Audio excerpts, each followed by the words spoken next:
So you said you had meetings today. What? Yeah. So I'm a senior business development consultant. I'm a brokerage firm, so I onboard partners and hiring individuals and just other bits in it. So we're in the FX space, isn't it? So forex. So if that, let's say for example, I don't know, family office. You know what family office, right? Family office. Family office. Yeah. No, not even. So basically, what family office is like, let's say I don't know, we're a collective of people and one person manages all our funds, isn't it? So that's like a family office, and sometimes they have allocations where they wanna invest in FX stuff, and some invest in bonds, some commodities.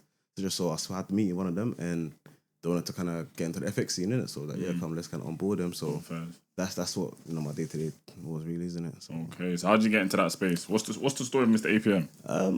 Okay, cool. So when it started was I live in South London, or I lived originally, right? And my thing was, bro, no one was getting lit legitly. If you saw no one was getting lit, it was the fraudsters, the trappers. It was them, man, innit? Yeah. Huh? Well, yeah, bro. Swear. Yeah. That's from ends, bro. Yeah, deep ends, bro, innit? So no, we're from there, bro. Oh, I swear. Yeah. Where? I'm from. Okay. Yeah. Same thing. Yeah. Oh, you kind of look familiar as well, but I don't know if I've seen in real life or was just TikToks or but I feel like I've seen you before. Nah, I know we have mutuals, but yeah. Fair enough. I didn't know you were from ends like that. Oh, so yeah. I'm from the hood, bro. I'm a hood baby, isn't it? So what? When? Well, say what? No. Yeah, so you actually know. Well, how old are you? Our age? Yeah, how old are you? 24. Yeah, 24. That's crazy. World is small, bro. Yeah, honestly, innit? Wait, so what school did you go? Did you go to school in ends? Yeah. So I went. I'm gonna mute this. Yeah, cool. Yeah, I went, and then I went for sixth form. And I went University in Nottingham.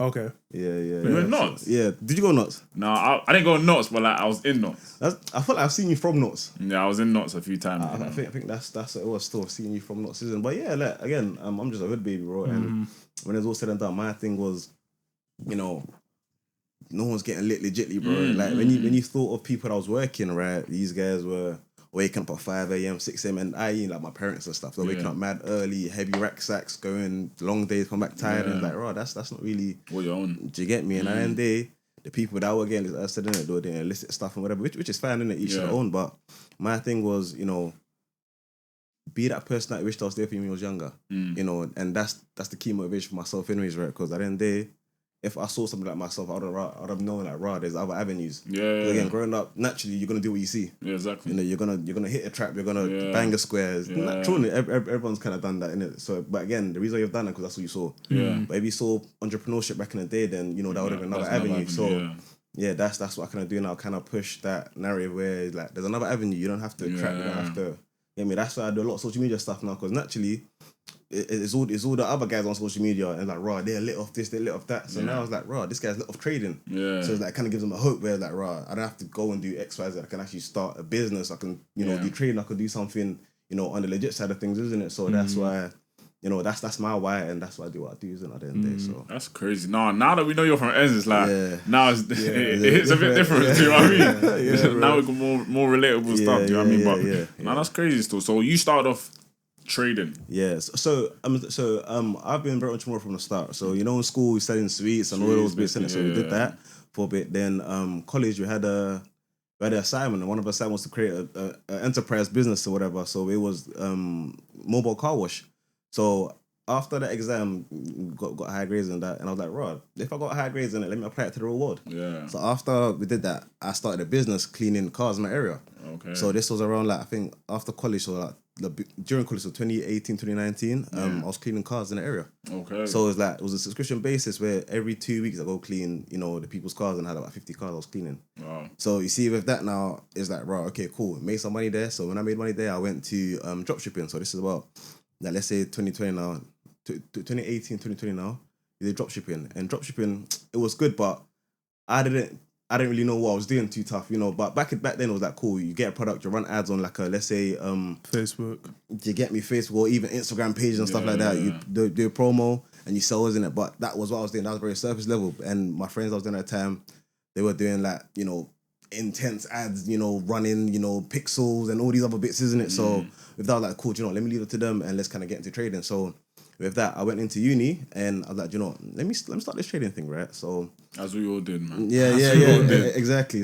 And funny, there's one of my friends I lived with, he was like, yeah, no, this guy does trading, and yeah, you try it out and see what it's saying in it. So I tried it and it wasn't working. It wasn't working per se in it, but I was like, right, so let's kind of figure out what can work, isn't it? So we learned some strategies and was making money, but I was like, the money he was making wasn't crazy money. You're just making kind of a bit of change at the end of the day, right? So I was like, bro, so how is this guy making tons of money like that? And, you know, us that's taking the signals or trading, we're not making as much money. So, bro, these guys are on the sell side. So when you're on the sell side, it means you're selling a product. Yeah. You're selling a service. And again, at the end of the day, that's where the money is at. Because if you've got something that works well and you're selling it, it's like, fine, you're making money off the product, for one, and two, people are paying to use their service. Yeah. So I was like, cool, right, let me try this out. And naturally, back then, I had a big social media anyway. So it was like, because I was making money off the trading, and naturally, you know, lifestyle inflation, your life goes up and stuff. And I was like, right, like people like, yo, what do you do? So I was like, bro, okay, cool. So with that now, I started my own signal service. So signal service is when, you know, you provide the signal to. Do you get me? So trade, yeah. so is that now, and naturally is that cool. If what you're doing works, let me kind of try it as well. And it was very low cost of entry. So it was that you put £100 in a trading account, you pay £50 for signals, and you just trade. And sometimes you make one of those, you lose one, isn't it? So that was that. So we did that for a bit. Went well, but now it was uni times, right? It was in exams. So it was like, okay, cool. How can I, you know, manage to focus on my exams while still making money off the trading? I thought automation. And the reason why that worked very well is, at the end of the day, when it comes to trading is cool, fine, but no one really cares about the actual aspect of trading. They want to make money. Yeah. Do you get me? Like, trading is all about P&Ls, profit or loss. It's not about I can how to do it. It's not. Do you get me? And again, that's for the normal person that gets into trading. They just want to make money from it. Yeah. So that's where we kind of went to. We started running automated trading systems, and yeah, from there I just never looked back, and it's been like 5-6 years since then, and yeah, everything's kind of worked out well. So, you know, glory to God, isn't it, on that, bro? Glory to God, bro, honestly. But let's stick on the trading topic, because this is something that I would say I was into when I was in university, especially. So I'll say like 3 years of uni, and then maybe just before. So I was in trading for like, let's say 3 years. Okay. And as you said, you're trying to learn a strategy to then make money. So these guys know me back in uni. Okay. I was bad at charts. I was bad at computer. I was trying to make bread. I was trying to master strategy. Okay. Then, you know, the whole FTMO stage. That's what I was going through. I was trying to do all of that. Okay. Then, for me, uni got in the way. And then I was like, crypto came into play. And I'm like, raw, crypto's making me more money than something I've dedicated so much time to. So I started doubting like, rah, that some people are making bread, but like, maybe this just isn't my avenue. Yeah. So now obviously I gave up trading. Okay. A lot of my guys are still trying to trade and, you know, learn the methods and all that. But what made you, like, for example, keep going in terms of like, you know, providing signals and like, you see, there's a stigma behind. I'm gonna get to my question, but I just want to give a bit of details behind what I know. Do you know what I mean? So there's a stigma behind signals. Do you know what I mean? So people say, oh, signals are fake, or they're just trying to chop bread. What was the reason that you thought, signals, and you didn't think people maybe think you're scamming or whatever? No, very good question. So with that being said, at the end of the day is that you could have the best product in the world, but if no one knows about it, it's useless. So let's say if you're legit a good trader, right? Fine. It's like, cool, you're making 100 trades, amazing, fine. But when it's all said and done, right? If you can monetize something multiple ways than one, why not do it? That's how I saw it anyways, innit? So you know how people say, millionaires have 7 income streams, like, bro, start with one and figure out how you can maximize that one. That one, yeah. Do you get me? So let's say if it's trading, right, cool, you can have signals, you can have education, you can have courses, you can have so it's like you're kind of diversifying within the same place, because like now your energy is not going anywhere else. Like all your energy is just purely trading stuff. So it's like you can provide the maximum, you're putting every 100% of what you're doing into one thing, but it's like now the income of it is multiple isn't it? So that's why, you know, the service providing stuff that's what we always did, you know. And again, when it's all said and done, making money in trading is it's hard for starters, but two, if you want to make money for the long term, it's slow, right? So for example, we come and have a system, right, that has been running for like the last 18 months, and it provides clients about 5% monthly. Yeah. But again, 5% monthly is nothing crazy. Yeah. Do you understand? It's nothing. Let's say you got, you know, £10,000, that's £500 a month, right? Fine. But let's say now, right, the real money comes from leveraging that service. So let's say you have that system that works well, right, and is making 5% a month consistently, right? If I had it standalone on my end, I just make £500 a month, fine, cool. But let's say now I can now have a service and I provide it to our clients. So this is what some of our partners currently do. They have a bot that runs and does about 5, 6, 7% monthly, right? And they charge their clients a performance fee of using the bot. So let's say now a client comes on board. Let's say everyone makes like £100 profit, right? And the performance fee is 30%. Fine. You made £30 of one client. Cool. That's not a lot of money, right? Well, let's say you got £30 over 3,000 clients every single month.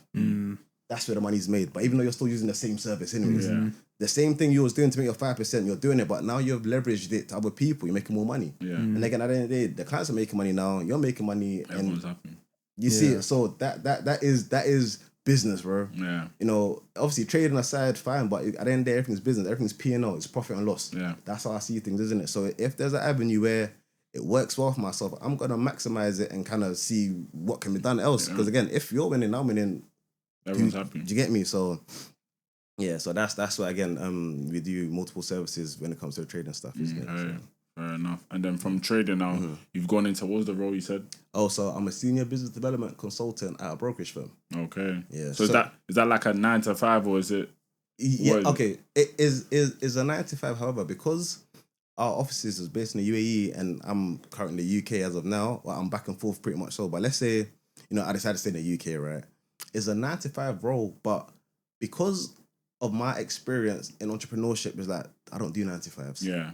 It's like if I'm up, I'm working. Do you get me? So I've kind of brought that mindset, and to be fair, it's not even healthy, isn't it? To be fair, but I've kind of brought that mindset from my entrepreneurial stage to where I work now, isn't it? And so yeah, that is supposed to be my 9 to 5, but it's like, you know, I just kind of just work whenever I need to work, isn't it? And my thing is very much based on, you know, partners and clients. So let's say there's not a set day where everything's the same. Yeah. You know, for example, today I was in the office all day. Let's say tomorrow I'm flying out to a conference in Cyprus. So it's like everything is very different, isn't it? But yeah, that's my kind of main job, I would say, isn't it? First. So then, sorry, we haven't even introduced you. Oh yeah. Yeah, we haven't even done intro. But yeah, welcome to the What We Saying pod. It's your boy Hustle Hustler. You're joined with my co-host, who's not here yet, but he's coming, T9, and then the man behind the scenes, man behind the camera, Benzo. Yo. We've got a special guest today. Introduce yourself, bro. Yes, guys. My name is Aubrey. Like you guys might know me, Mr APM. So yeah, what's up? Fair enough. Cool. So then, I've known about your social media now for a few years now. So you started off. I knew you did the whole effect algos, as you said.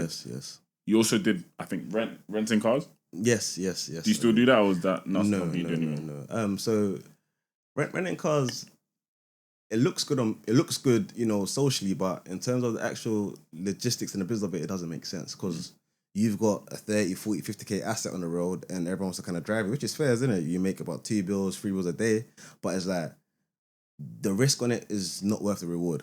So let's say, for example, somebody's out and they crash your car. That damage there is kind of like infinite to the money you're making. Because if you're making 2 bills a booking, but the damn someone crashed your car and you've got to pay 35k to fix it, like it's not worth it. Yeah. And the fact of the matter is, that's what happens more often than not. You know, I know a lot of friends that do the car rental stuff, and it's like they always stop. Do you get me? They always stop. Unless you're one of the Dubai guys that got unlimited money, then fair, isn't it? But when your money's actually limited and your time and resources, you can't really afford to do those stuff, isn't it? So, but yeah, how I actually got into it first was because I had an e-coupe like 3-4 years ago. And because I was traveling back then as well, like I never really used it as much in it. So whenever I went, I said, my boys, yo, just give me 3 bills, take it for the week, innit, whatever. So it was like, I'm making 3 bills now, but my finance was like 350, but I've given you for a week. Yeah. So I was like, whoa. Bro, you've paid for my car, bro.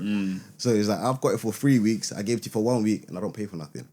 You see, so that's how I kind of did that. That's how I kind of got into it. And it's like, from then I got like another car. So I had an e-coupe, I had the CLA and I had the A-class, just like normal cars, isn't it? So I ran that for a bit and it worked well. But what made me stop is someone just damaged my car. And I was like, you see what I said about the risk reward? It's not worth it, innit? Yeah. It's not worth it. So I was like, just then I just sold my cars and just got my personal car. And that was really it, isn't it? So yeah, but yeah, the rental game is nice and it looks good.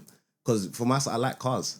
So it's like, if I can kind of have a different car every 2 days, it's like, why not? It works. Because it's like, now you look good on social media and is actually making money. But again, the downside was a bit too high for me, isn't it? So I just kind of stopped, isn't it?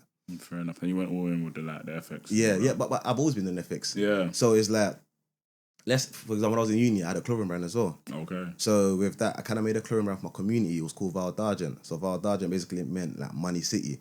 So it was like, cool, everyone that's in our community, we're making money one way or another. So why don't we kind of have some merchandise to kind of, do you see it? So we did that as well. And again, it made money, but because the money I was making on the FX side was just way more than these things, like the input to output wasn't making sense. Even though the output was still greater financially, but it's like you're putting a lot of time in it. You've got staff, you got different logistics you've got to put into it. And it's like it just doesn't really work, isn't it? So that's why I stopped that. So yeah. Fair enough. And then so what made you do the move to Dubai? Because nowadays we see a lot of entrepreneurs. Yeah. Do you consider yourself an entrepreneur? Yeah, definitely. Yeah. So what made you transition to the UAE? To the UAE, so Dubai is safe. Do you get me? And when you kind of hit certain financial levels, it's like it's not about the money no more. It's about your safety. I wouldn't want to be in a situation where something happens again. London is you get me? London is London, and you don't want to be a statistic. Like there's too much at stake. Yeah, there's too much to lose. So I was like, right, Dubai is safe. 1, 2, my office is there, and 3, the connections you can build in Dubai is more than you can build in UK, and 4, everyone's got money in Dubai. Yeah. So it's like when you're doing stuff, it's like it's not even a flex. It's like when you're literally living your life now, it's like no one cares. Everyone does it in Dubai. But let's say if you're on the road in London and you're driving a nice car, everyone's gonna look at you. Like police are gonna say like, "Right, let me get your insurance." That happened so many times. So it's like the UK is small minded, and people in their minds, right? Other people can't be successful unless they're doing things illegally. Do you get me? But it's like in the UAE, everyone's got freedom to do whatever. It's like everyone's got money, so it's like you having any supercar, having any watch, like no one cares. Yeah. Do you get me? You go out with a rose gold watch. Everyone's got Richard Milles. What's your rose gold watch? No. It was crazy. I went to Dubai in September. Yeah. And that was my first time. Okay. The amount of watches I saw, because I went with him, so when he comes, he'll tell you as well. Yeah. It's like, I don't want to put a certain name of watch out, but like, let's say a date just, for example, it was like £20 there. Do you get what I mean? In terms of like, it was so accessible, everyone had it. So it's like, so it weren't nothing. But if you wear it in London, it's like, you're a target, which is what you're basically saying. So I get it. So that's what I'm saying. With that being said, it always made sense to kind of make that move. And it's like, it's just, I don't know, it works better. It's a lot better, and you have peace of mind. Everything there is on demand.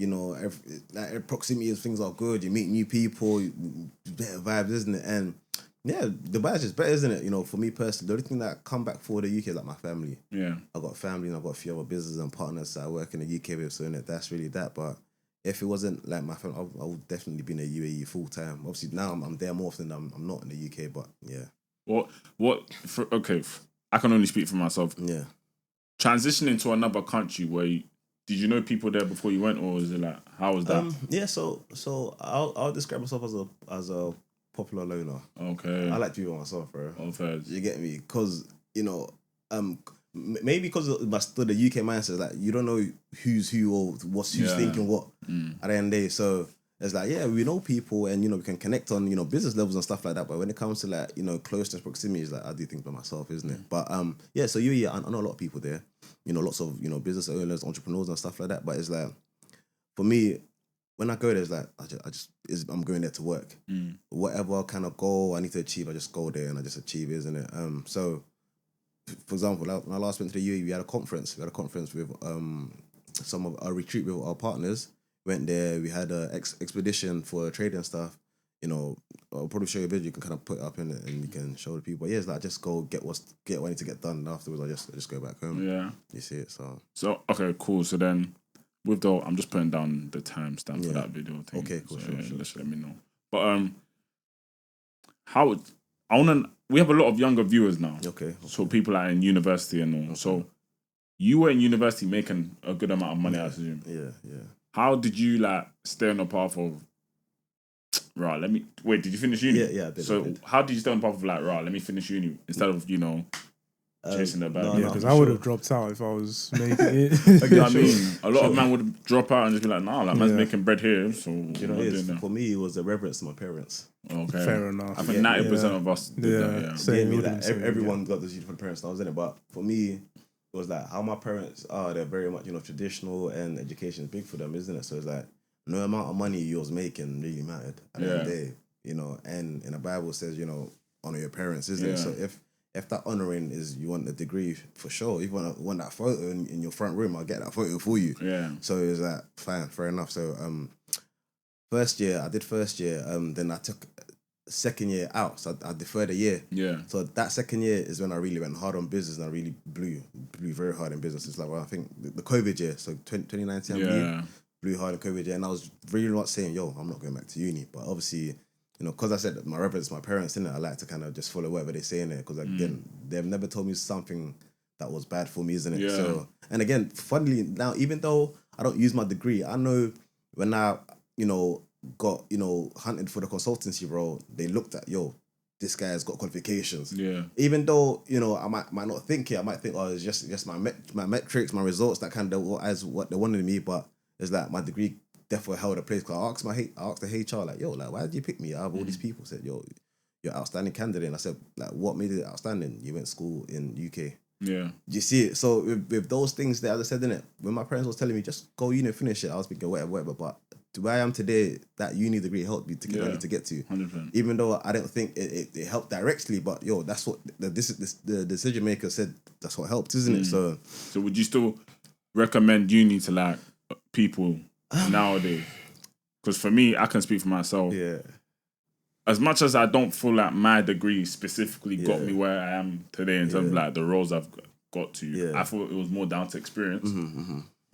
I still believe that I would have finished university regardless, which I did. Do you know what I mean? But I still feel like it benefits me in some way. Do you know what I mean? So what do you feel? It's a tricky one, isn't it? Uni is a very tricky one, but I feel like if you start it, finish it at the end of the day, because it's not that it's just a uni thing, but it's like who you are as a person. Yeah. Like, I don't want to be the person that starts and never finishes. There's nothing that I've done, I've started and I haven't finished. Yeah. Do you see, like, even when it comes to business ideas, from, you know, thinking about it to inception and completing, I always do it. That's why I've had so many businesses, because like, bro, why not? My whole thing is, you know, I'd rather take the risk than lose a chance. Yeah. Because at least I can say, I've started this business, I started that business, and it just didn't work out. Yeah. Rather than, let's say, a few years down the line, somebody has started it and they made money on it, and it's like, did you get me? Right.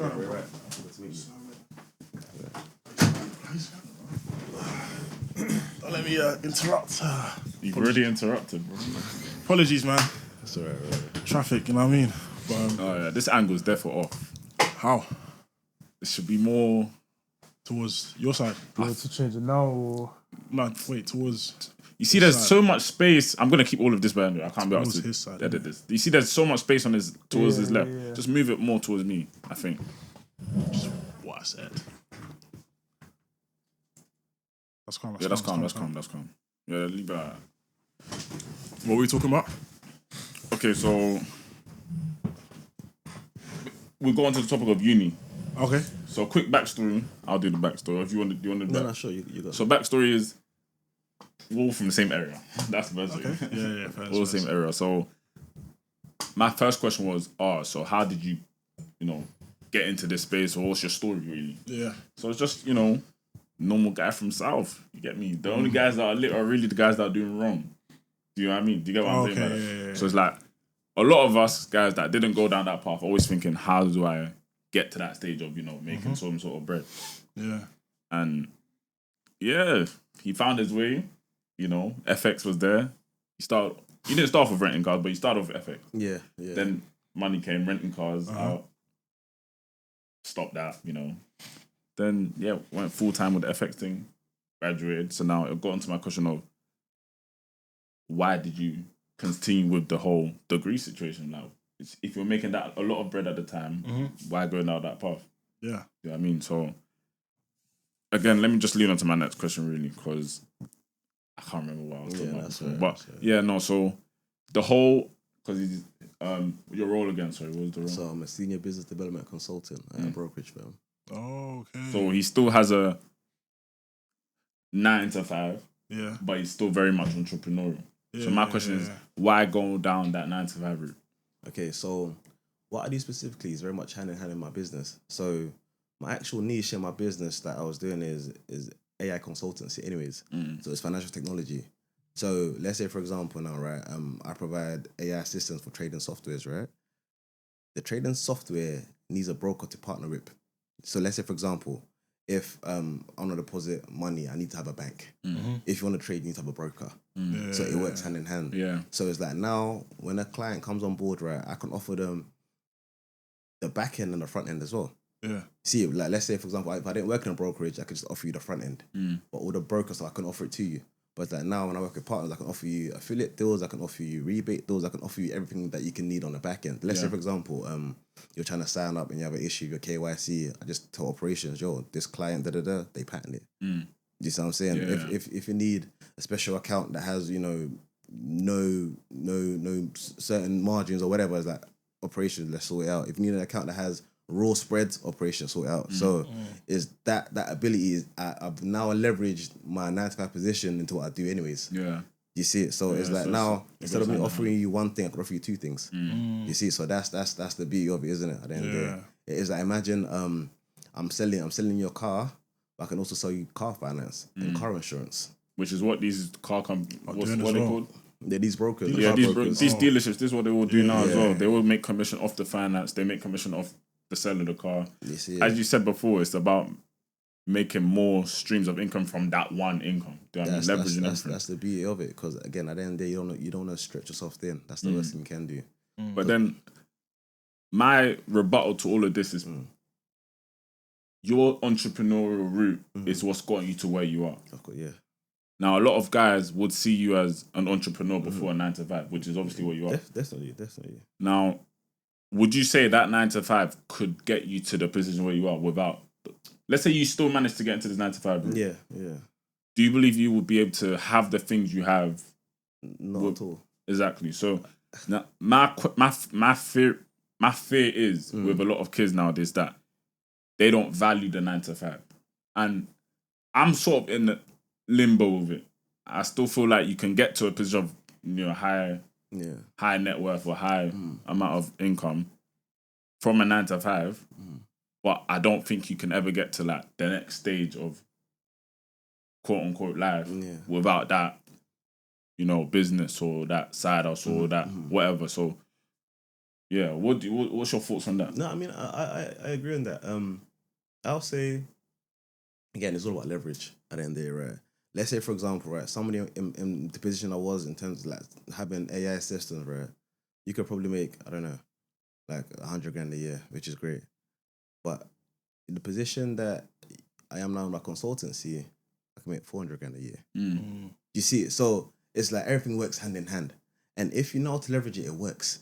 You know, there's nothing wrong with a 9 to 5. I don't like, yo, bro, everyone's parents has a 9 to 5, right? Majority people have 9 to 5, isn't it? And it's like 9 to 5 is not a problem, but I think the problem is the comfortability that people get. Okay, so the reason I actually started entrepreneurship is I could never get a job. So the summer of 2016, I was in Westfield, Blue Water, giving out my CVs. I was I gave out like 100 CVs that summer, and no one got back to me. So it's like, there wasn't a door made for me to actually break down the walls and make my own door.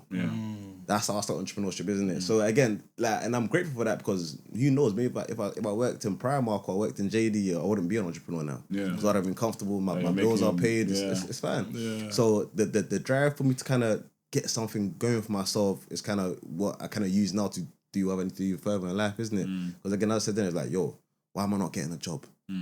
Like, what's that? And again, getting a job while I was being 16, that's yours flexing. If it was in JD at 16, you was someone. You see it, and it's like, I couldn't even get McDonald's.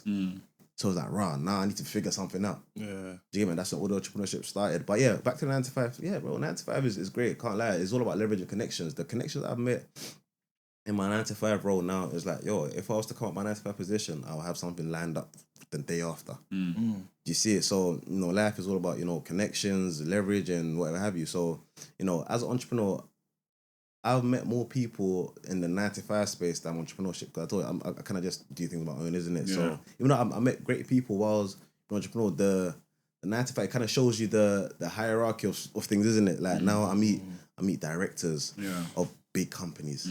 And it's like, if I wasn't in that brokerage, if I didn't have that name badge saying my name and my company, I probably wouldn't be able to have conversations with them. So as I said, it's all about leverage.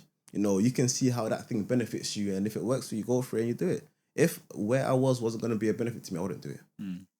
You see it, so I think that's the main basis of it. Whenever you're kind of making decisions in terms of your 9 to 5 or entrepreneurship, whatever. And again, it's like, wherever you're so young, you can always restart. You can always rebrand. Like there's nothing that's gonna stop you. Like, again, we're all 24, 25. It's like, right, if you were to do something and it doesn't work out, you get a job for 2 years, stack your pesos, you do another play. You see, as I said, I've had so many stuff I've done.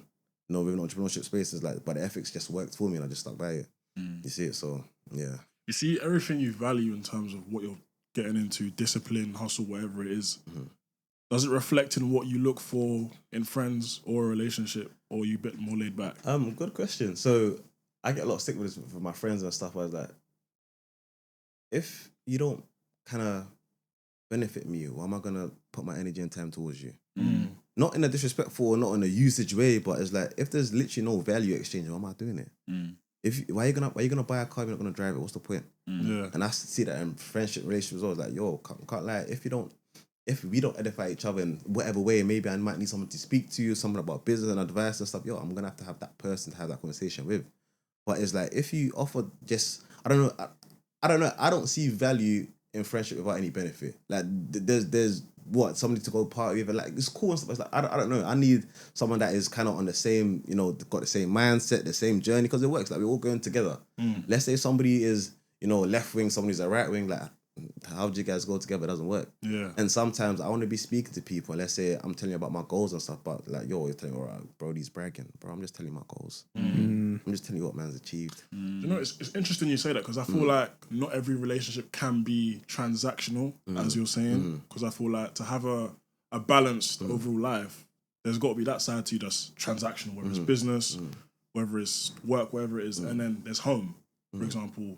Okay, you might argue that your relationship with your wife is transactional, but I don't think the relationship with all of your friends should be transactional.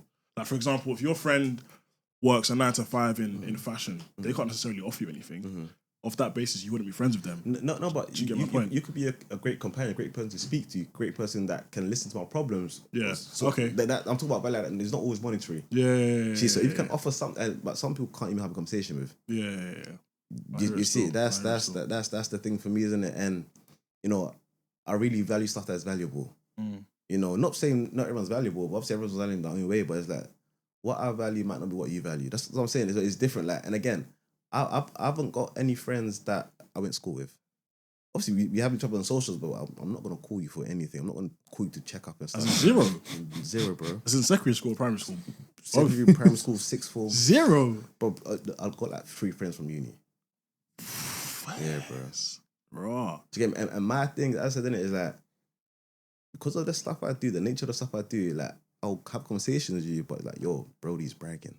And it's like, bro, I'm just telling you what I'm doing. And again, that's not, like, let's say, for example, bro, last month, we did about 2 million deposits. I'm just saying what I've done.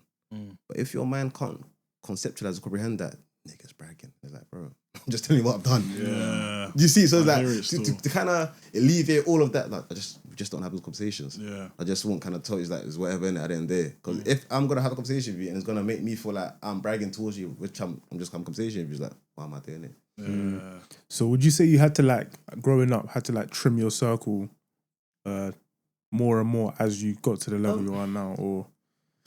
Naturally, yeah, isn't it? Because at the end of the day, everyone, like, cool, let's say we all try to rise together. Sometimes everyone can't rise to the same level. Yeah.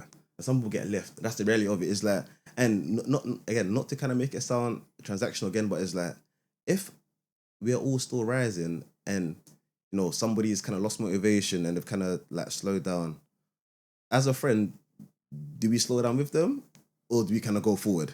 Do you see it? And that going forward is like, bro, we was at the same level before, but now you've gone here. It's like, bro, you don't know what anyone's thinking anytime. And again, we're humans, bro. You know, people having animosity, having, you know, resentment to you because you've gone. It happens, bro. Yeah. It's like, you just have to understand it. When you understand it, you're okay with it. Yeah. It's like, I can never speak to anyone now and they're telling me, oh, maybe I'm arrogant or something like that. It's fine, innit? If that's what you think, fairs. Yeah. Do you see it? So that's kind of or isn't it? I don't know if that's a bad trait or good trait, but it's like everything is or isn't it? At the end of the day. You see, no, the point on motivation is interesting because we had a conversation not too long ago in our group chat about what we bring to each other as friends. And there was a specific topic where we spoke about if one of the man then becomes demotivated, are you a friend that's gonna try and bring them back up, or do you feel like at this age no one should even be trying to bring you back up? I was literally about to bring that up. It should just be you that just patterns yourself up. It's like, bro, time to work. So what kind of? There's two ways to go about it. It's like, bro, you can't save a sinking rock. If the rock is sinking, like, yo, you can't save it. If it's heavy enough to sink, not even floating, yo, bro, are you gonna pull yourself down as well? That's like, bro. With me, I'm big on emotions, bro. Like, I don't. Yo, on my day-to-day stuff, I have to put out a lot. Just with clients, partners, investors, whatever have you, directors, I have a lot of energy towards them. So it's like, imagine I'm just kind of, I'm in my downtime now, and Brody, he has a argument for everything I'm telling him to do to get him better. I was like, bro, that's not. I just dealt with hell all day, bro, and I'm trying to help you now. You're giving me hell again, bro. Like how? How can I? Do you get that? That's how I see it, right? At least you tried, innit? So. Do you get me? Like all my friends, they can tell you, right? If they call me, I'm gonna ask them, bro, do you want me to advise you or do you want me to listen? Do you get me? If you want me to listen, I'll just sit back and listen. But if you want me to kind of, help you up, yo, I'll listen to you. I'll tell you the realist, and we kind of move from there. And I'll tell you, yo, this is that, and you're gonna do this, or not, and that's it. Again, at the end of the day, I'm just gonna give you my 2 pence. So it's very logical. Very. But I say, if you want me to listen, I will listen. But you want to give an would you ask that specific question? No. I'm gonna expose myself now. Sure. I'm the person we were on the group chat. I was just saving him. It was me versus the rest. Okay, sure. Maybe one or I can't even remember if people on my side, but sure. With me, I'm very like logical. I'm not really on the emotional side of things to a high degree. So, for example, if a guy that I know is my brethren and he's got demotivated because of whatever, the only thing I feel like I can be like really like be by your side and all that is I don't want to get too deep into this, but let's say someone's passed away. I can understand I'll be with you by that. Do you understand? Sure. Anything else I feel like is logical. Okay. You either quit or you keep going. For example, you lost your job. Bro, are you going to cry about you're going to get a new job? Do you know what I mean? That's how I am. So it's like, I don't have time for people to be upset about, I lost my job, what am I going to do? And this and that, and talking about it and crap. It's life. Yeah. That's just how I see it. And a lot of people say I'm cold but I don't see it as cold. I just see it as like there's only a few options you can do, bro. No, I agree with you though, because there's situations where I've had big L's as well. You take mad 6 big L's, where it's like, right, are you going to sit there or are you going to get back up, bro? Yeah. Like, what are you going to do? And it's like, realistically, no one can save you. When it's all said and done, bro, like, I said the exact same words. We all love you. We all want you to do well, but bro, like, if you physically are not helping yourself, bro, I can take you to the water, but if you don't drink it, I can't help you, bro. I can give you all the plays. I can tell you, we get this job application. Let's do it. If you're not registering the application, if you're not going on to the interviews, bro, I can't help you further. That preliminary help I always give you, but when it's come to the thing, it's like, bro, like you actually not doing nothing now. I can't help. You see, and again, that there is to save my energy and also save my relationship, because like I don't want to be like, oh, you're imposing on me because you're this. Who do you think you are? That's when that comes along as well. Who do you think you are? You think because you got this and that you can no, bro. You see, you've not stuck on this, but like it's like this sort of issues have occurred in your sort of like a lot, bro, a lot, and it's like that's what I'm saying. This is when it comes to the friend stuff. Like I don't really do it a lot because it's like, how you're feeling is valid. If you've lost, your job and you feel demotivated, I understand. You can, but I just won't. Do you get me? I won't be demotivated. I was like, cool, next. So it's like, again, it's a bit unfair because now you're kind of putting how you react to somebody else, but they're a different person. I can't put my makeup on somebody else. It doesn't work. You got your own makeup. How you deal with things. Sometimes you need to cry for like 5 weeks, sure. But with me, there's an L, I take it. Next day, I'm sorted out. What's that phrase that girls always ask guys? Are you emotionally what? Intelligent. Yeah. Are you emotionally intelligent? Yeah, that's it. If you want to listen to you, I'll listen to you. If you want me to kind of comfort you, I'll comfort you. If you want me to be real with you, I'll be real with you. Does that apply for just like, I mean, men or just women? Men, yeah, let me just say that, Yeah, I mean, mostly towards guys, I'm kind of like, bro, like, yo, man, pattern up. Yeah. Do you get me? But women is like, that's the question I get asked. Like, well, one of my staff, team members, she's one of my friends for ages, isn't it? And it's like, the reason you have a great relationship we had been together for like 6 years, not together, but like we've known each other for like 6 years, we work together.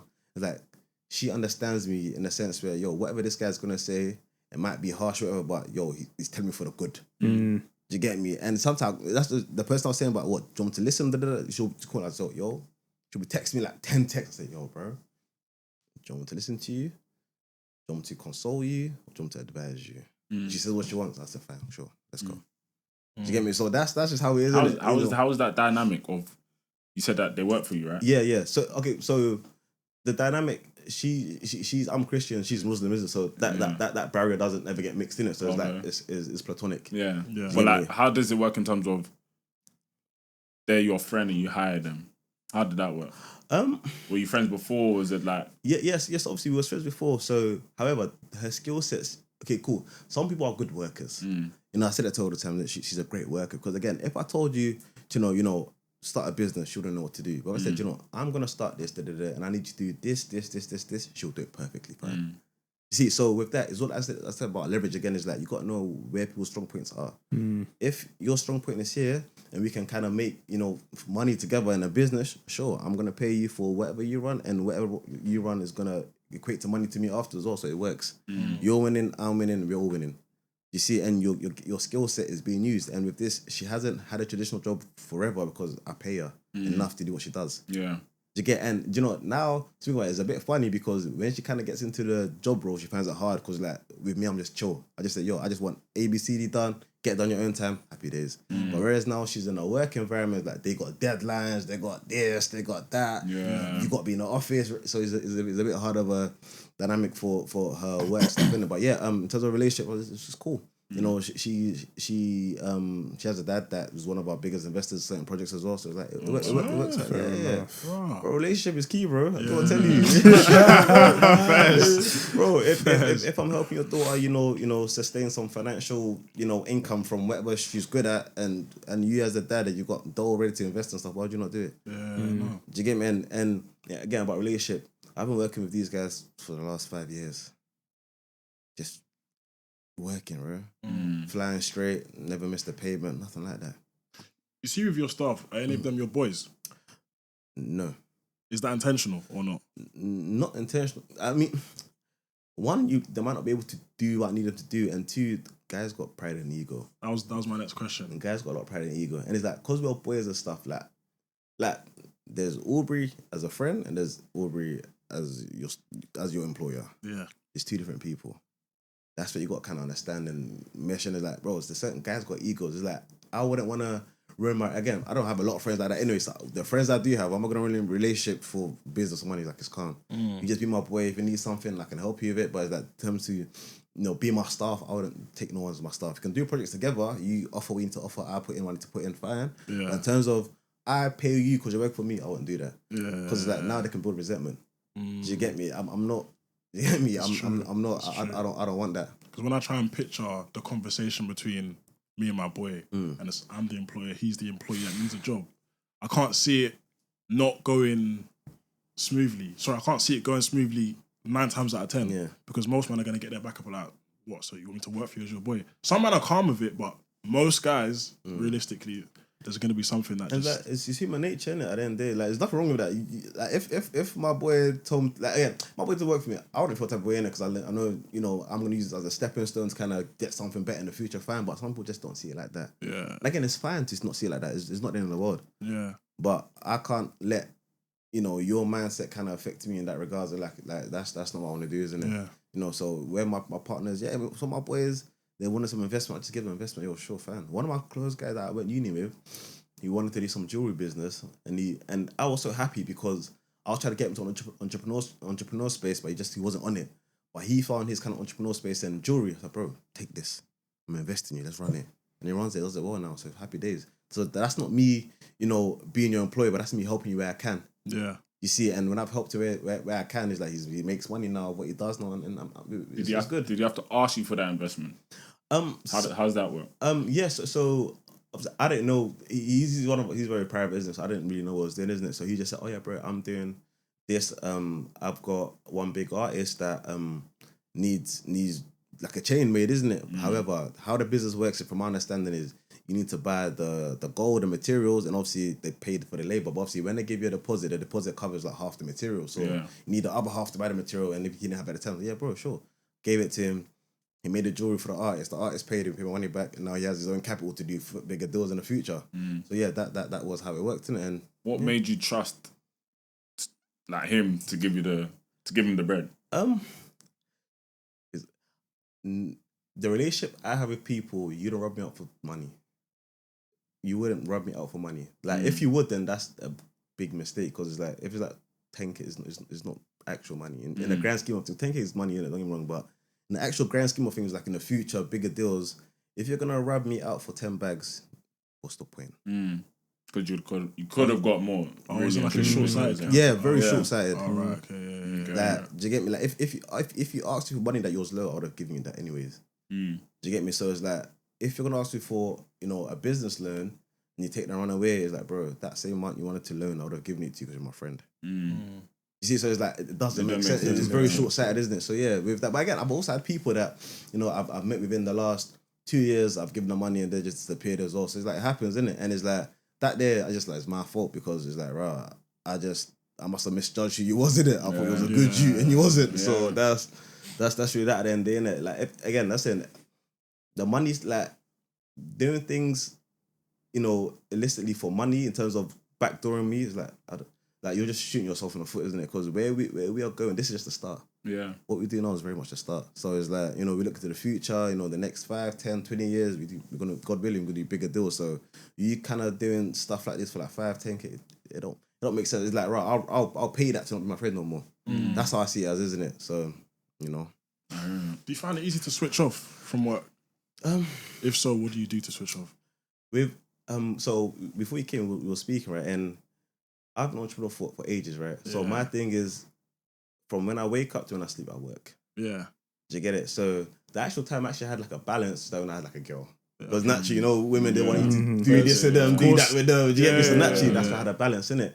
But whereas, you know, we went together no more, so like I just went back to that routine, just working, isn't it? So switching off is hard. It's hard because I've also got a lot of things I have in my mind, a lot of goals I want to hit and stuff. Is like, I'll just rather do it now. Because I want to retire, got to be in the next few years.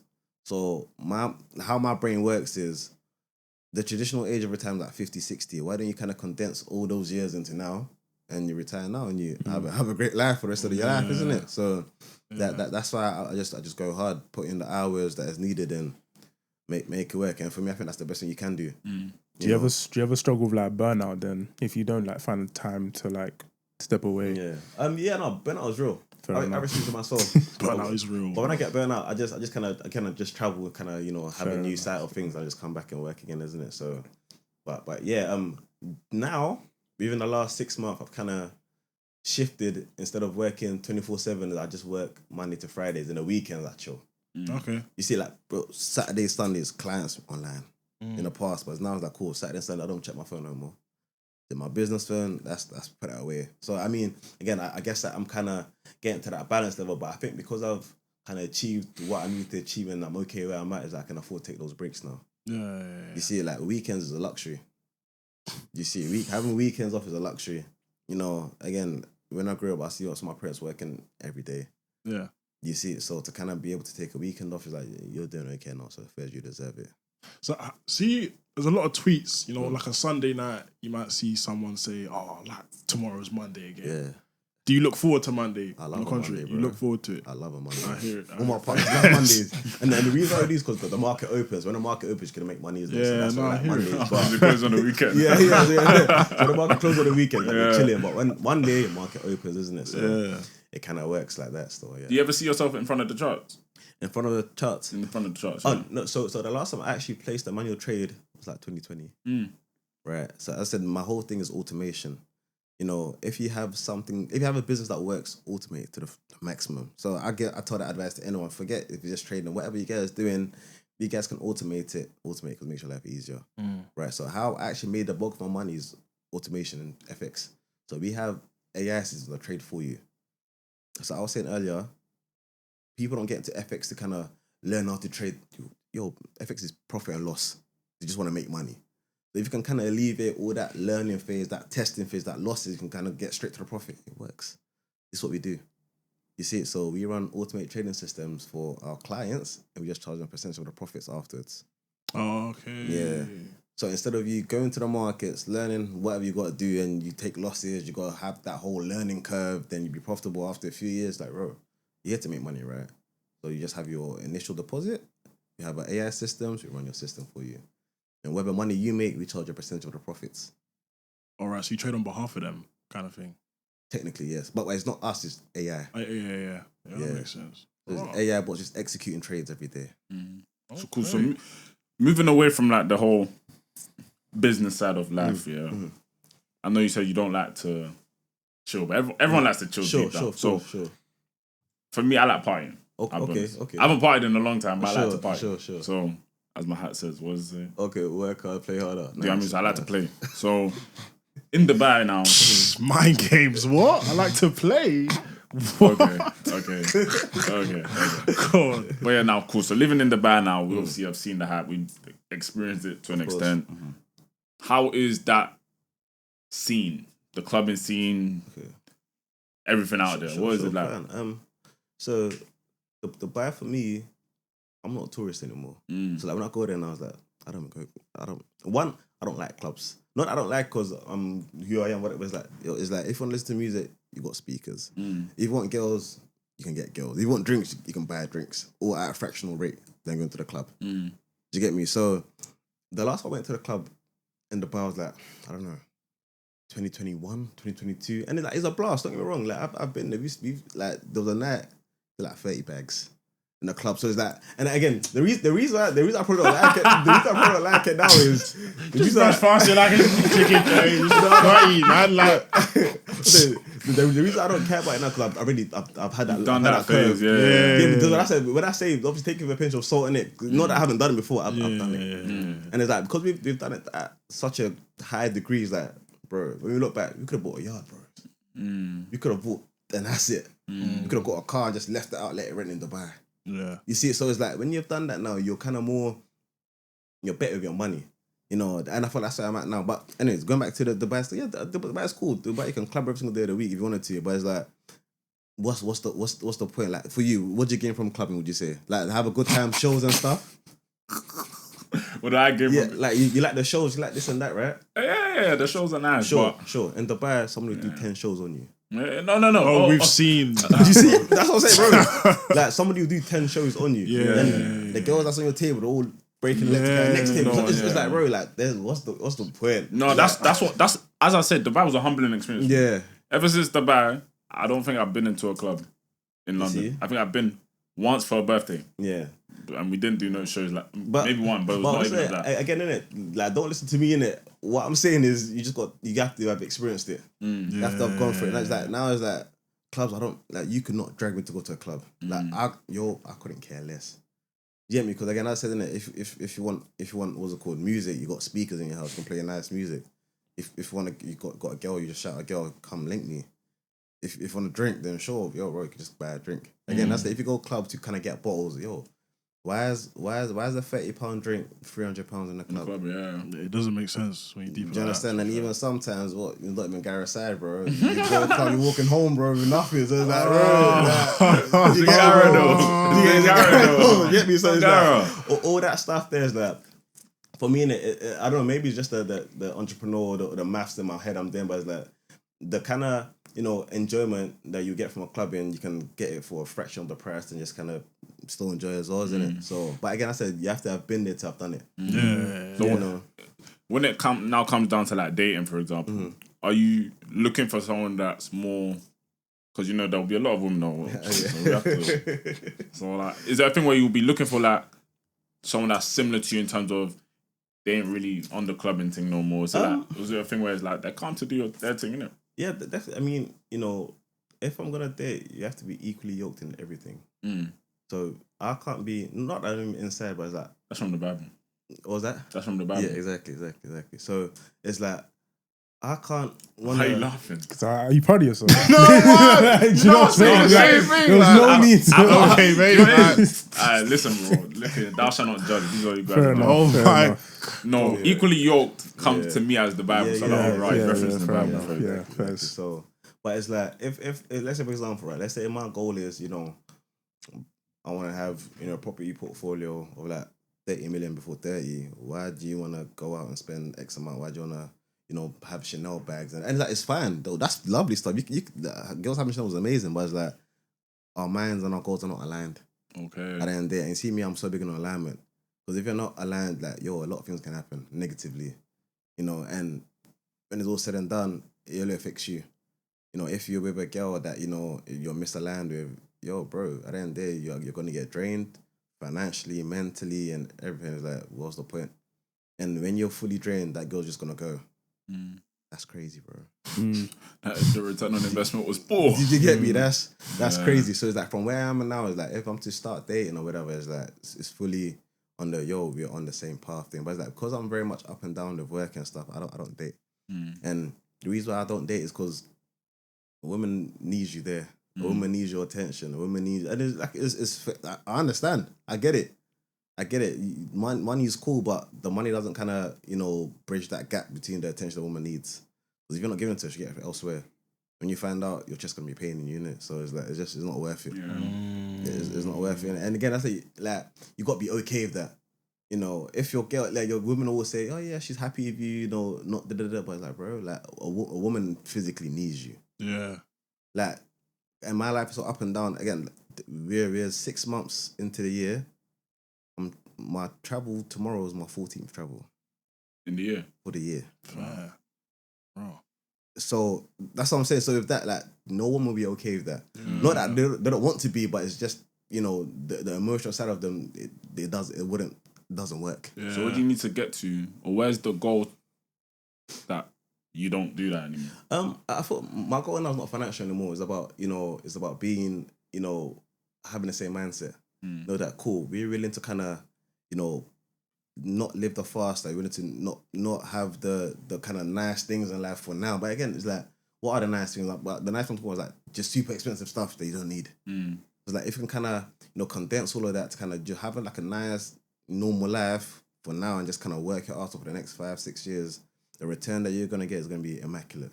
You know, in terms of relationship, your portfolio you've built, your marriage as a whole. Like, again, I said that I want to retire by the time before I'm 30. And simple fact is, I want to be able to go to my children's plays, go to the football games, go to the recitals, go to wherever they need to go to. Because again, when growing up, obviously, like, my parents, I said, they was busy, had whatever stuff doing fine, but it's like, you would have wanted them there. Do you get me? I never saw my parents at a play before. My parents came to my uni city once when I graduated. And it's like, I'm okay with that because I know they're working. Do you get me? They need to get pesos, innit? But it's like, for myself, I wouldn't want that. For my children anyways. You know, I got loads of nieces. I go to all the events. All of the school plays, all of the what's called sports days, whatever. If they're going to somewhere in Greenwich, I'll go with them. Like, I love that. On the weekend, went to a picnic and went to go feed the ducks. That's what I like. Do you understand, bro? Yeah. She'll remember that potentially. You know? Do you see it? So it's like, with that, that's where I kind of want to steer my family towards, you know, me and my wife, whatever. But it's like, in order to do that, you know, it's not just love, it's money. Love is great, don't get me wrong, but when there's no food in the fridge and there's no nothing, love don't fix that, bro.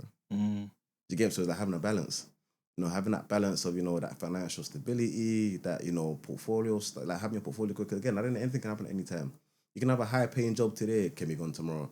But, you know, wherever you have, you know, you have your assets, you have your stocks, you have your dividends, everything's paying you. Like, that's where you want to get to. You want to build that reservoir up in such a way where it's like, no matter what, I'm not going to pick money over my children. Yeah. That's the type of stuff that I hustle for.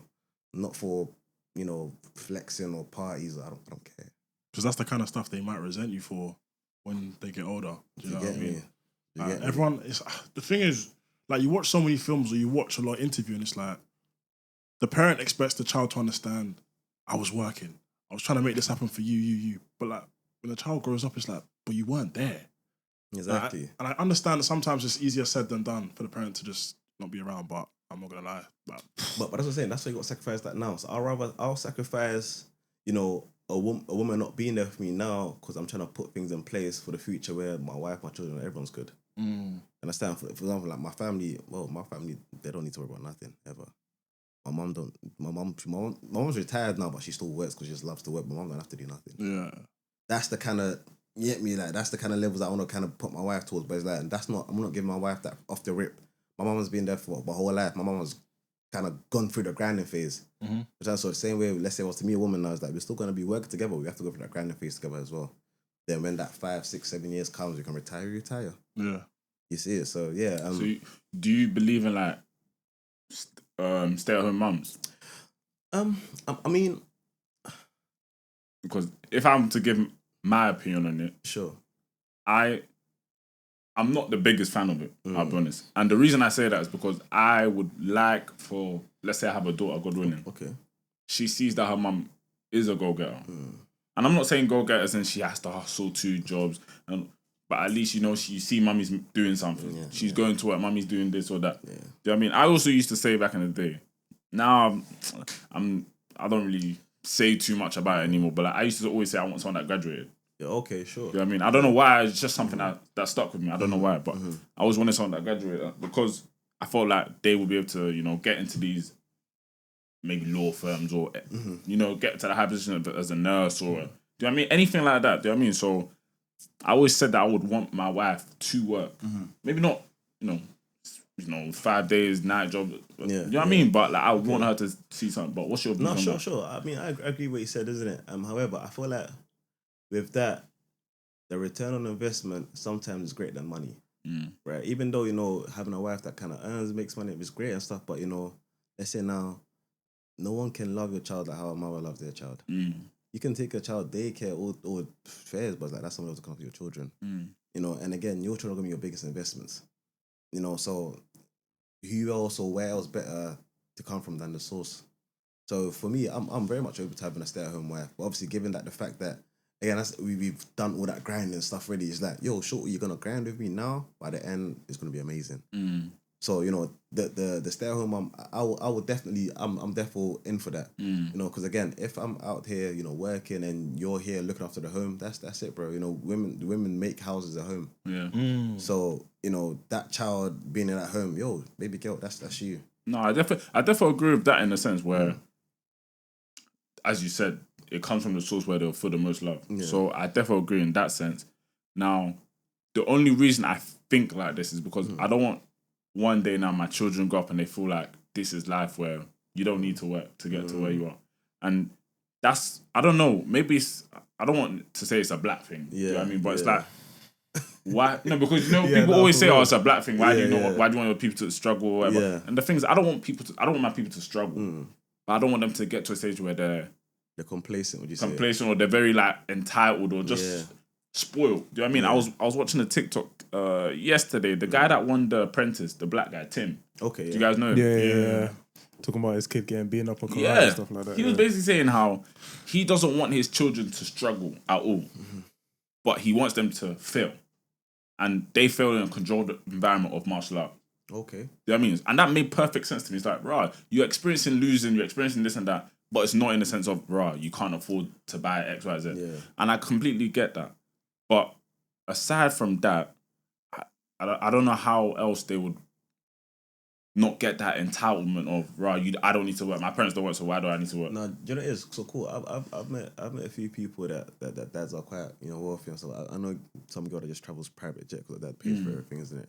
But it's like her dad always said, yo, you need to have a job. That job that you have is not for us. It's like you don't need your money, but it's like to kind of get you in the environment of working as well. So she's worked many different jobs. She was even an air hostess, I think now. But now she studied engineering and she's the underwriter for one of the biggest insurance firms, and she's on heavy 6 figs. Yeah. But her mum works. She's a business owner, but obviously while I was growing up, isn't it? The mum was there, with looking after them, isn't it? So it's like, at the end of the day, it's about installing these values into the children. And naturally, that's what the mum's going to do. You know, so obviously, the mum just being at home is not the worst thing in the world, given that, you know, everything that needs to be installed in the children is being done. Yeah. You see, it's just that, bro, like, I'd rather my wife look after our children rather than pay for daycare, nannies, and all that stuff there. It doesn't, like, let the family be a family. Yeah. You see it. So, but yeah, the entitlement stuff, I do get it. But yeah, for the people I've known that have had wealthy parents, they're not entitled. They're very level-headed, to be fair. I feel like it's the kind of the people that's parents just start to get money while I was growing up and they're seeing it, then understandable. And then, well, imagine now you're 17, 17, 18, and your mum's not working. I get it. You're going to want someone that you're not going to want to work as well. Yeah. But let's say the parents have always had that their whole lives and, you know, the values and morals have been installed into them, then it's like, I think it's a different situation. So... You know what? I'm not even mad at my kids being spoiled, you know? Like, if I'm up like that, I'm not mad at them being spoiled. Because them being spoiled doesn't mean they're not level-headed, respectful, and they don't know how to treat people. I think spoiled is just... It's a byproduct of what your parents have done. Do you know... It's just them enjoying your fruits, What I always say is, my ceiling has to be my children's floor. My children have to suffer like I've suffered. Yeah. Like, I don't suffer like how my dad has suffered because his ceiling is my floor. Yeah. You understand? All the hard work that he's done and whatever is like, now you've put me above that. If I do anything that is below that, that's even an injustice to myself and to my dad. Because it's like, I've worked hard and my whole life to kind of put you in this position, but the least thing you can do is just stay maintain at a minimum. Yeah. So for my children, I don't want them to be hustling and grinding like how I've done it before. Even though 100%. I still want them to be entrepreneurial or whatever they want to be, fine. But it's like, yo, you're not going to have to, you know... Work an Amazon night shift. You get me? That's the realist. The reason why is because we said it on this podcast that it's like, we would never want our kids to go through that sort of jug. We want them to be jugging, but not that way. Not that level. 100%. Not 100% go you said there. You know, it's like how I say is like having a mentor. You know, your mentor is somebody that's, let's say you're level 1, your mentor's level 5. Yeah. At the end of the day, your mentor's gonna get you from level 1 to level 2, 3, 4, and 5. Anything below that is just unjust. Why? Do you get me? Imagine that's from your parents now.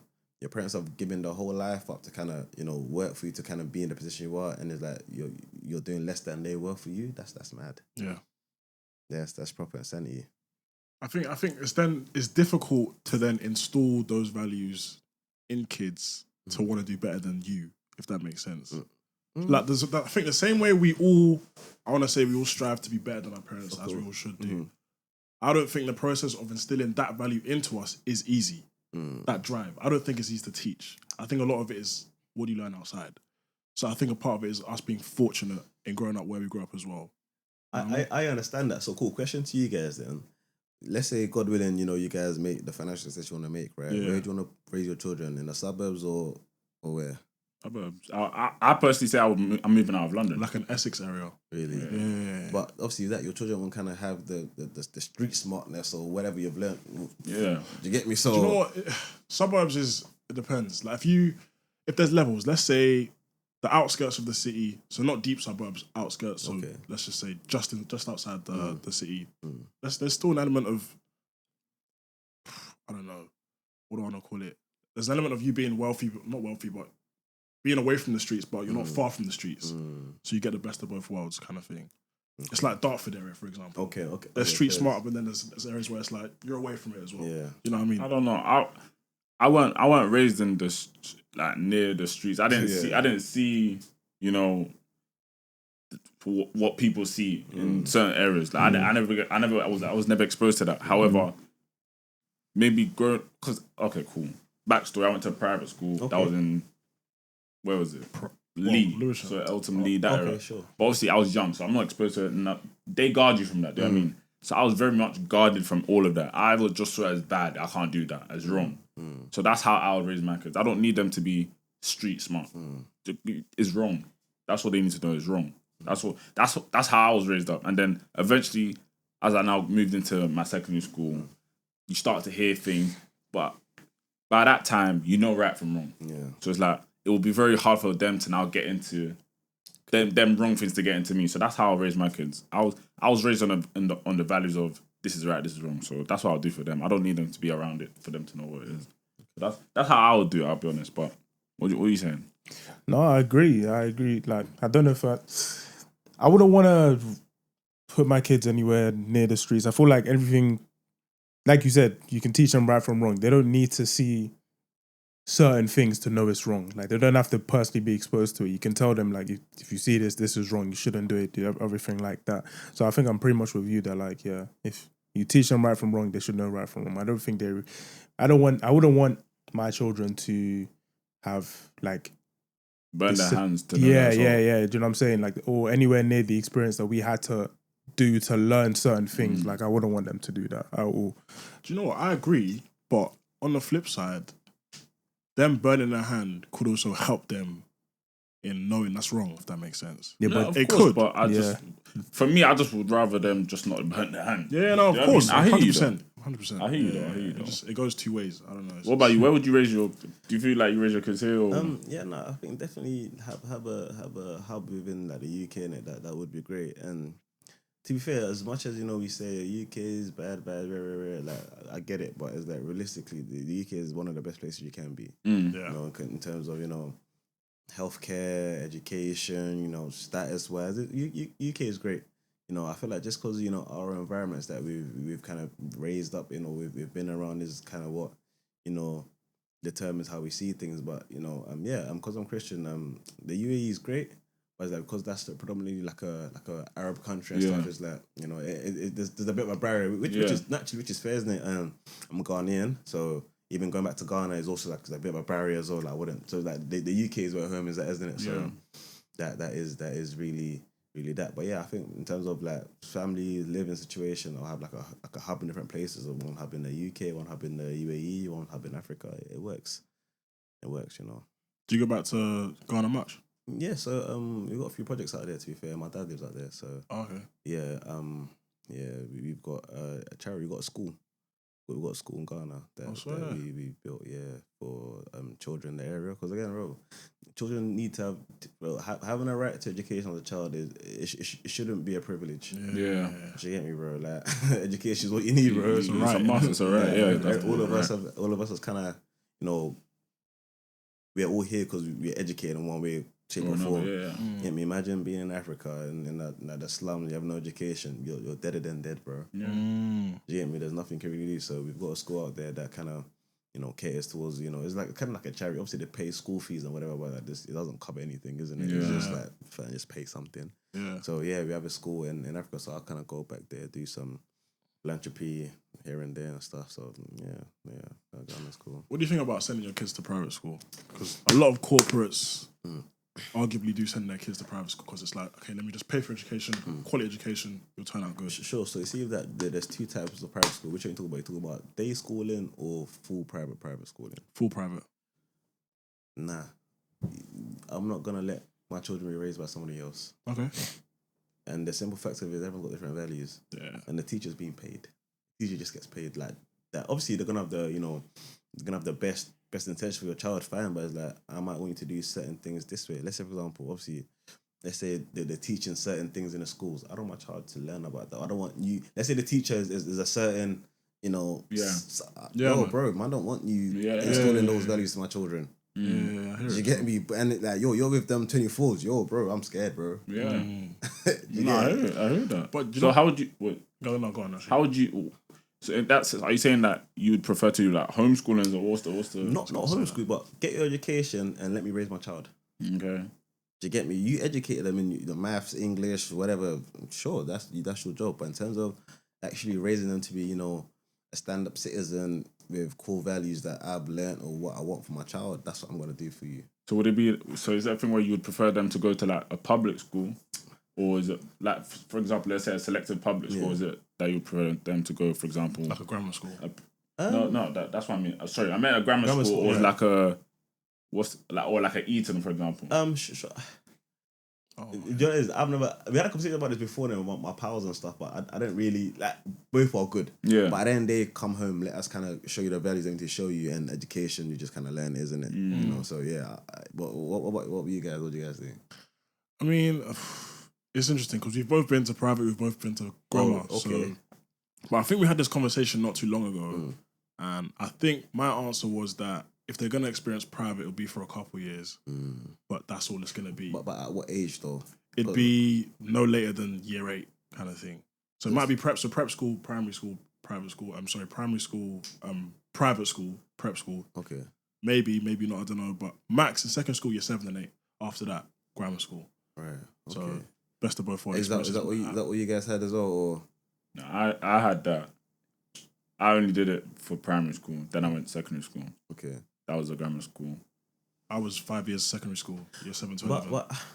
And with that, what would you say? Would you say you guys are any different to anyone that kind of went to like a grammar school, like a public school? Like, would you say like? I'll definitely say I was different when I joined, Okay. but because I'm easy to socialize with people that are like me. Okay. So it wasn't hard for me to like, I don't want to say switch up, but like for example, I didn't know slang. I didn't know. Oh really? I didn't know slang. I didn't know skiing. I didn't know none of that. Do you know what I mean? I didn't know what it meant. Nothing. I've said it so many times. I didn't know anything. But do you know, bro? I mean, fairs, but in terms of education, I'm have to disagree with you because I went uni with people that went private school. Yeah.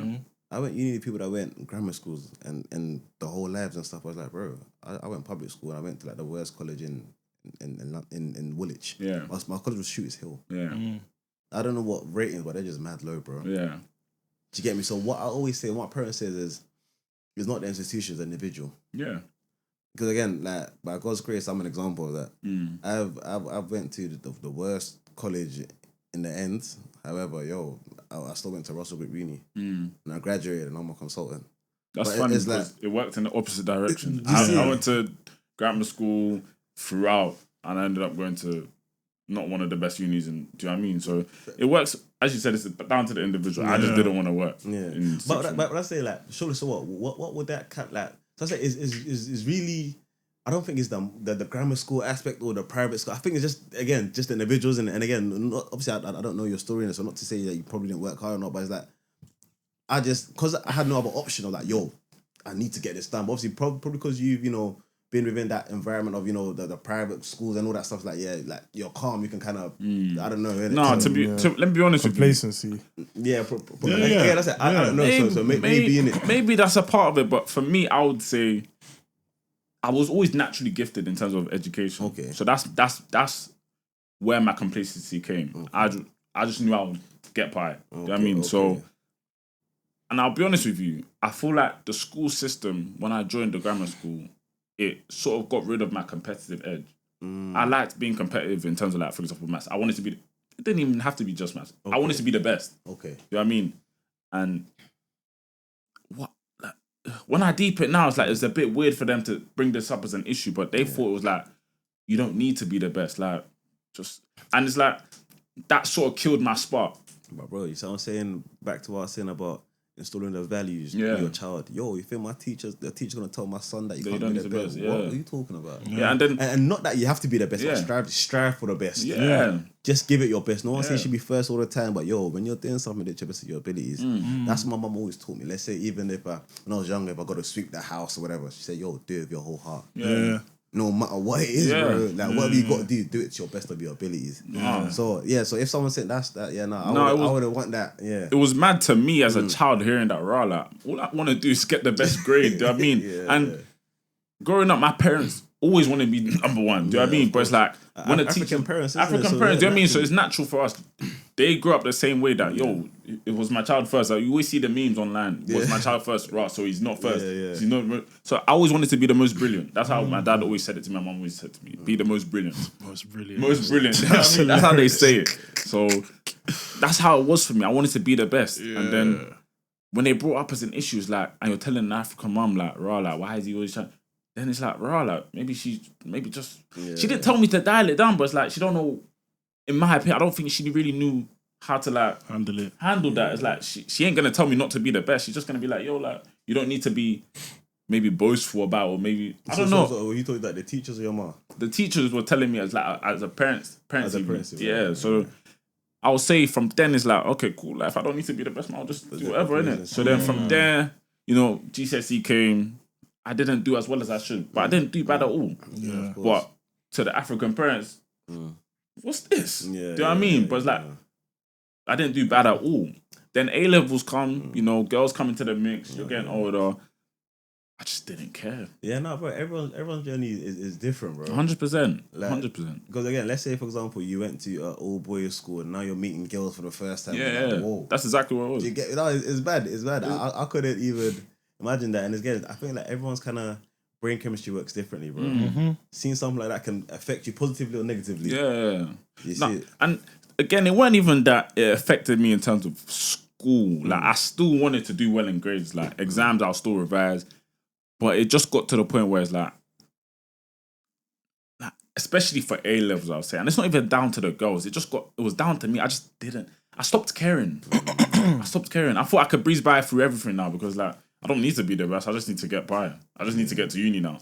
But then that was the rude awakening when results day comes and it's like, you ain't been accepted to X, Y, Z. Yeah, I had to go through clearing. That's how bad it was for me. Really? Yeah, that's how bad it was for me. I had to go through clearing. And then, uni came. First year's always a breeze for everyone. Do you know what I mean? So it's like, you're just enjoying life. So first year, I actually did pretty well. And I feel like that's what saved me. Because second year, I didn't do so well.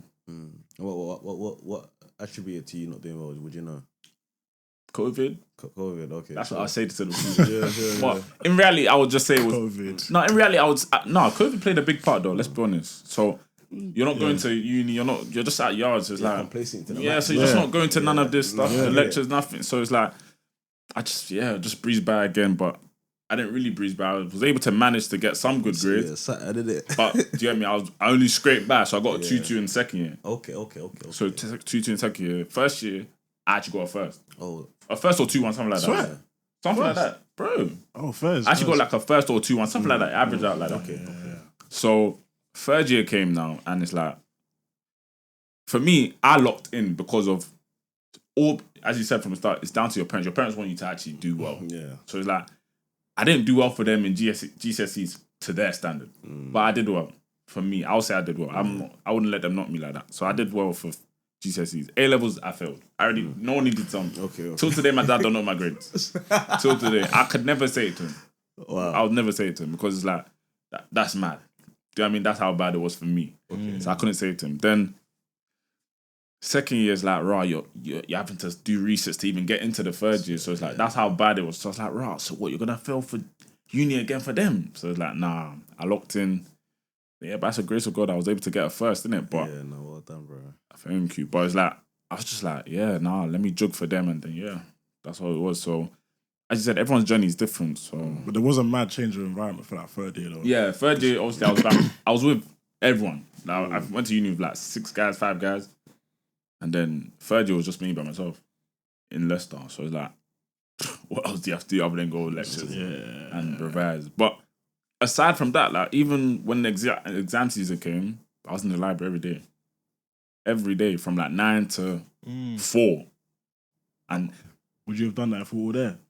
I don't know. No way. I don't know. You wouldn't have. I don't know. It would have been influenced. One of us would have been like, I'm trying to cut. Let's go play clubs, bro. Let's go do something. Yeah, you know what I mean? But like, do you know what it is though? I was even still going through something around that period. I was going through something not very dark, but I was going through something dark for me. Okay. So, still having to balance that whilst doing the whole revise, and it was still long, but for me, the purpose was to impress my parents. That's all it was. And I couldn't go back with a 2-2. That was just me though. I didn't want to go back with that. Because I knew I just got by with everything. Let me at least impress. And I thought I would never get a first, I'll be honest. Oh, well done. I'll see you lock in, innit? I had to lock in. I even have like it's not even a story, like a perspective. It's kind of like a negative perspective on change of environment. Because when I joined our sixth form after 11 in private school, I was a completely different person to everyone else that was at the school. Everyone always pointed it out. He spoke different, his hair's different, the way he dresses different. I used to wear a blue pinstripe double-breasted suit with a Ralph Lauren duffel bag, and everyone used to be like, what's this guy wearing? When I'm thinking about it, that's fly as hell, bro. I'm thinking, what's everyone talking about? What's mad is that I let it get to my head. I was 16, I was like, maybe I shouldn't be wearing what I'm wearing. And then by the end of year 13, I was wearing white shirt, crew neck, black Air Forces. and what's the North Face, North Face backpack like the rest of them. And it was mad. And I was thinking, I thought about this like last week. I was like, raw, like, why didn't I just stay true to what I was doing or what I was wearing? Bro, it's all social pressures, bro, isn't it? Yeah. You have to be very strong-willed. Yeah. Is that you got to be okay with being different. Yeah, I hear it. You see, and it's like, bro, so whatever, innit? Is what it is, innit? Like, that's with myself. I kind of realize that I'm a bit different, so like, fine, innit? Yeah. That's it. You stay true to yourself, bro. Yeah. You know, given the fact that, you know, maybe if you stayed, obviously, I don't know what happened later on down the life, but maybe if you kind of stayed. I went down that life. He went from his government name to what he my goes by days, now. You don't have to say it every The time. name I gave to him is what he goes by now. You didn't give me any name. Nah, I'm joking. I'm joking. But yeah, like, I always believe that there's no mistake with your path. Yeah. You know what I mean? And that's just down to my faith. I'm a Christian as well, so God doesn't make mistakes. So how it is now is how it's meant to be for me. So I don't have no regrets, I'll be honest. And I don't think you should either, mate. No, I don't. I don't think we'll be doing the pod now if you didn't change. No, of course. I feel like I've even come full circle from that moment of caring what people think, because nowadays, in regards to what I wear, now I don't care what people think. Like, these lot will tell you, like, I'm just, what I like, what I wear is what I want to do kind of thing. Course, so, yeah, I feel like it's part of knowing yourself, I guess. Just being yourself for sure. Do you have any regrets? Nah, I mean, bro, every decision you've made in the past is what's brought you here. The good, the bad, or the ugly. You know, at the end there, certain things had to have happened to you for you to kind of figure out, yo, I need to pattern up. Or you need to have lost something or made a mistake somewhere to kind of get to where you are today. At the end there, with me, I got no regrets in life, ever. And I've been through a lot of stuff. And the simple fact of the matter is, you're a sum of all the decisions you've made today. Yeah. You know, glory to God that I'm all right now, isn't it? So at the end of the day, it's like, right, now you've got life lessons and kind of stories that you can kind of, you know, you live by, or you kind of, you know, make sure that people, when you talk to people, you've got experiences. You know, every time that I have meetings with some of my high net, you know, clients and investors, is what the money to talk about. It's about the experiences they've gained on the journey. All the mistakes, well, people losing 100 millions and stuff like, right, bro, how do you recover from that? But like those stories there is like, right, if he's lost 100 million and I've lost 50k, 100k, yo, I can come back because he's done it. And he's where he is now at a greater place, isn't it? So it works. And with this, again, I said it just, you're more interesting. You're interesting. You've got life value. You can come and speak to people and motivate people. Like when I speak, I just speak of what's happened to me in my life, and hopefully it kind of helps you, you know, become better whatever you do, isn't it? So I speak to people. So yeah, having life values is great. You know, you would never have known what you'd have been now if you went the other direction. Yeah. Like if those set decisions if I was certain decisions I didn't make here, I don't know where I'll be right now, bro. Do you feel like people have spoken to you differently, or even deals have gone your way because of how you present yourself in terms of what you're wearing? 100%, bro. What I always, you know, take on is the way you dress, the way you be addressed. That's very simple. Yeah. And it's like, obviously people try to say, oh yeah, no, obviously this day and age, you don't matter what you wear, but like, bro, if you look at everything that's kind of, you know, in the highest regards, let's even say politics or whatever, yo, they're wearing suits. Even though like turtlenecks is cool and that, but they don't wear that. You get me? They want to be addressed correctly. Yeah. You understand? And whereas my line of work, I'm in finance, bro. So it's like when you see me anywhere, yo, this is the finance guy. I'm not coming to you looking hungry, bro. I'm not coming. Yeah, bro. I'm not coming to you looking hungry. Okay, finance being hungry. Yeah, bro. Can't do that. That's the problem that people have in a lot of these social media guys. Like, yo, bro, you're looking hungry. Yeah. You're looking like, yo, you need my peas. You get me? Like how I portray myself is how it is. Anyways, it was like, yo, if we're having discussions and financial deals, if you come on board or not, I'm still okay. There's certain guys that visibly look like if you don't put that deal together, that's it for them. Do you see it? So yeah, the way you dress is the way you be addressed, and just have like nice things, smelling good, you know, having nice. Everything's perception, bro. Yeah. At the end of the day, like, and in my line of work, anyways, it's all about perception. If you see, you know, you see some of our CEOs is just a very simple man, but this guy owns islands. Like when I was with him a few weeks ago, he was showing me, oh, this is my daughter, and she was 5 on a private island that we own. Like, bro, like these are the kind of things, bro. Yeah. No, having, you know, things to your name that is not like it don't matter if you know he's got this watch. This is like just be true to yourself, look good, just present yourself well, isn't it? So the way you dress is the way you'll be addressed, isn't it? See with that now, cool. So a lot of guys our age, younger, older, will always be chasing, for example, the things that they can flex with because of obviously social pressures. Yeah. What's your advice to like, let's just address the younger kids for now, yeah? You know, they always see like the F guy shining, they got the jewelry, everything like that. What's your thoughts on your take on that? Obviously, it's nice to have these things, but like, what's your take on all that stuff? I mean, bro, you're literally young. You're still a child. Even us, we're still children. We don't need to fall to social pressures. Yeah. See, when girls want you to pay for this and that, like, bro, no. Like, bro, no. No, what? Bro, no, what's true? That's it, bro. You don't need to fall these pressures. You don't need to buy any expensive watch. Like at the end of the day, you gotta remember, bro, no one looks at you more than yourself. No one actually cares. After we go home today, I'm gonna forget what shoes you was wearing. Yeah. I'm gonna forget what top you had. I don't care. I think about myself. We think about ourselves so much that we try to, subconsciously try to make it look like, oh, I wanna impress this person, but we're trying to impress ourselves, other people, but the other people actually don't care. Yeah. Other people just care about what they've got going on. You see, like, bro, as if you're a young person watching this, you don't need to get that design. There's always gonna be new seasons. There's gonna be different stuff. That watch there is gonna maybe not lose value, but another one's gonna come out. It doesn't matter. You get me? I only started buying things like watches and stuff. Watches for me like another investment asset class for me, isn't it? But it's like when it came to the bigger purchases of watches, like they're assets. If I want to sell it, I can sell it. But it's like before I bought that watch, I could buy it 10 times over. Like the car I drive, I can buy it 10 times over. That car is my mum's car. I bought it for my mum for her birthday. Yeah. You understand? Everything I do, I could do it 10 times over. But what's the car? Sorry. Just something going on. I'll let them find out, innit? I'll let them find out the car, innit? Yeah, bro. It's like, it's like at the end of the day, is that you got to make sure you're comfortable within yourself. Like, bro, if you go broke today, it's only you that's gonna bear the consequences of that. Yeah. Bro, no one that looked at you in your current season, LV, Go Yard, they don't care. He's a Gara though. Do you get me? He's a Gara.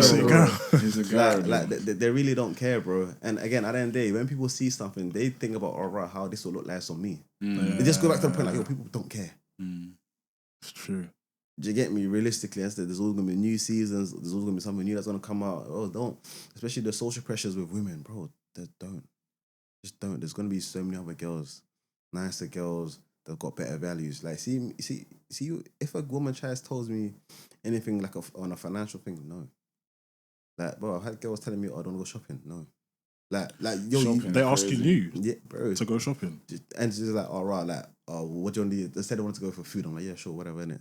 She's like, whilst we're there, because it's in Covent Garden, there's an aloe store there. I'm like, I just deleted and that was it. Yeah, bro, I'm not on that. And like, I'm just, I don't know, because I look for something more substantial. That's all superficial stuff, bro.